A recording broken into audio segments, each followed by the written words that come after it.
जय हिंद विद्यार्थियों। इससे पूर्व वीडियो में हमने एकांकी के उद्भव पर प्रकाश डालने की कोशिश की थी, मगर उसमें केवल इतना ही परिचय प्राप्त हुआ था कि एकांकी का उद्भव जो है वो आधुनिक काल में हुआ। आपके मन में जो प्रश्न उपस्थित हुए होंगे कि आधुनिक काल में एकांकी का उद्भव तो हो गया, मगर उस उद्भव के बाद उसके विकास का क्रम क्या है। तो इस वीडियो में हम एकांकी का उद्भव हुआ, उसका रूप कौन सा था और किस प्रकार एकांकी अपने युगों को लेकर, अपने चरण को लेकर आगे बढ़ी, उस पर हम चर्चा करेंगे। आपके सामने तो ये मैंने स्पष्ट रूप से कह दिया कि एक अंक वाला जो है उसको कहते हैं एकांकी, यानी एकांकी अपने आप में एक संपूर्ण कथा को एक अंक में समाविष्ट कर देती है।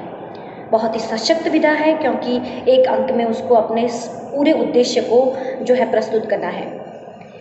एकांकी में किसी एक चरित्र या किसी घटना या किसी संवेदना या किसी समस्या या किसी संघर्ष को एक अंक में चित्रित कर उसके उद्देश्य को प्राप्त करवाना होता है। नाटक की तरह ऐसा नहीं होता कि कथा वस्तु में पहले संघर्ष, फिर चरम सीमा, फिर बीच में विराम। एकांकी में केवल एक अंक में ये सब जो बातें हैं, यानी किसी घटना को आपके सामने प्रस्तुत करना है तो उस घटना के आसपास के वातावरण से लेकर उस घटना से जो जुड़े हुए पात्र, उन सभी को उसको एक एकांकी में ही, यानी कि एक अंक वाले जो एकांकी है उसी में ही प्रस्तुत करना होता है।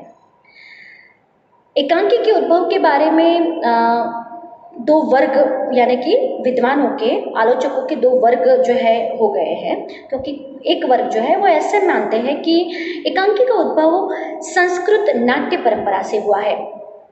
यानी कि संस्कृत में पहले ही काव्य रूपकों की परंपरा, आधुनिक काल से पहले ही काव्य रूपक थे। भाण, विथि, व्यायोग, प्रहसन, ये सब काव्य रूपक जो थे वे एक अंक वाले ही थे।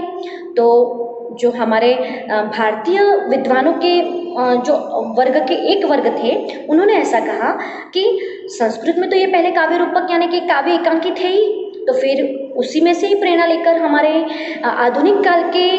एकांकीकारों ने हिंदी एकांकी का जो है उद्भव किया। दूसरा वर्ग ये मानता है कि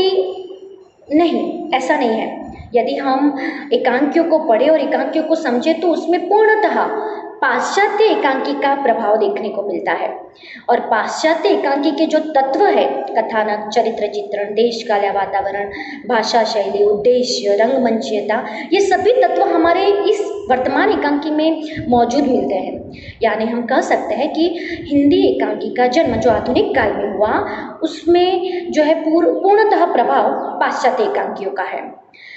मगर हम संपूर्ण दोनों वर्गों के मतों को ध्यान से समझे और सुने तो हम निष्कर्ष के रूप में ये कह सकते हैं कि भले ही एकांकी का जन्म संस्कृत काव्यशास्त्र यानी संस्कृत एकांकियों में से हुआ, यानी कि हमारे भारत में ही हुआ, मगर उसका वर्तमान रूप जो परिवर्तित हो गया है, वर्तमान एकांकी जो आज हमारे सामने है, वो पूर्णतः पाश्चात्य एकांकियों से प्रभावित है। तो इस प्रकार से हम निष्कर्ष रूप में कह सकते हैं। दूसरी बात ये भी हमारे सामने, हमारे जो पाश्चात्य एकांकियों से प्रभावित एकांकीकार हैं, उन्होंने ये भी मत प्रस्तुत किया कि आप देखिए कि संस्कृत एकांकी यानी संस्कृत काव्य रूपकों में तो बहुत सारी वस्तु, नेता, रस, इस प्रकार से बातें होती है। रस की अभिव्यक्ति उनका मुख्य उद्देश्य होता है, जबकि हमारी आधुनिक एकांकी है उसमें रसाभिव्यक्ति से ज़्यादा मनुष्य के जीवन संघर्ष, उसका एक उसकी अस्तित्व की खोज की बात आती है। यहाँ तक कि आधुनिक युग में यंत्रवत जीवन जीता मनुष्य किस प्रकार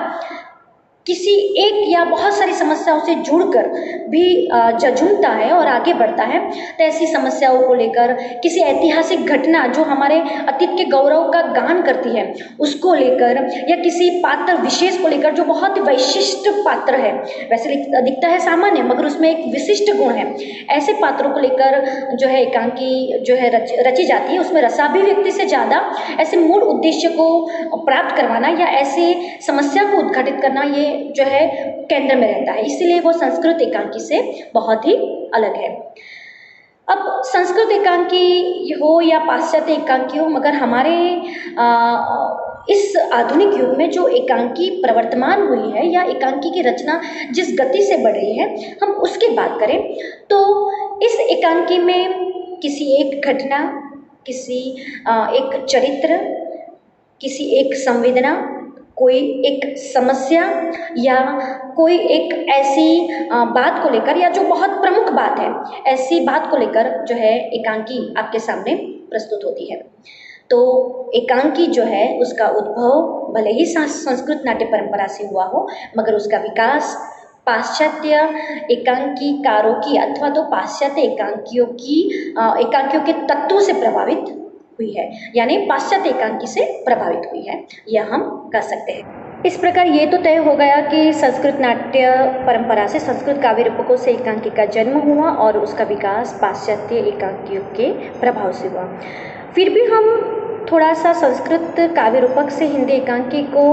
अलग तारने की, यानी कि उसकी भिन्नता देखने की कोशिश करें, तो सबसे प्रथम ये बात आती है कि संस्कृत काव्य रूपकों में बहुत सारी बातें आती हैं, जैसे सूत्रधार होता है, भरत वाक्यम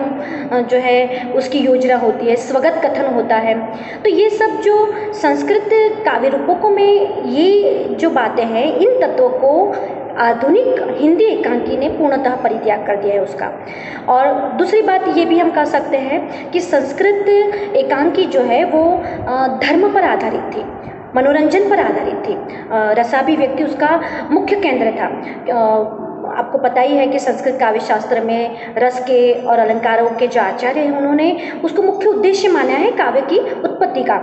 तो इसी प्रकार मनोरंजन और रसाभिव्यक्ति और धर्म, ये जो थे उनके मूल उद्देश्य थे, जबकि आधुनिक एकांकी जो है वो उन मनोरंजन और धार्मिकता से, यानी धार्मिक नहीं है ऐसा नहीं है, मगर मनोरंजन से दूर और उन रसाभिव्यक्ति से दूर ऐसी एकांकी की रचना करते हैं जिसमें मनुष्य अपनी जटिलता और आत्मसंघर्ष से जुड़ा हुआ है। तो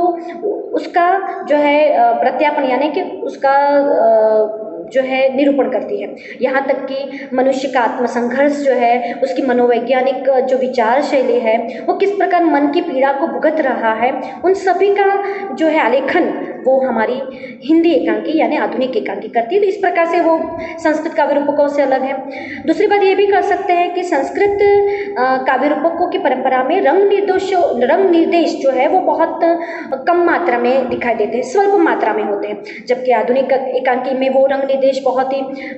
विस्तृत रूप में अच्छी तरह से दिखाई देते हैं। अब आपके मन में ये प्रश्न जरूर उपस्थित होगा कि रंग निर्देश यानी क्या? तो जिस प्रकार जब एकांकी अभिनीत होती है मंच पर, तब पात्र जो है उनकी वेशभूषा,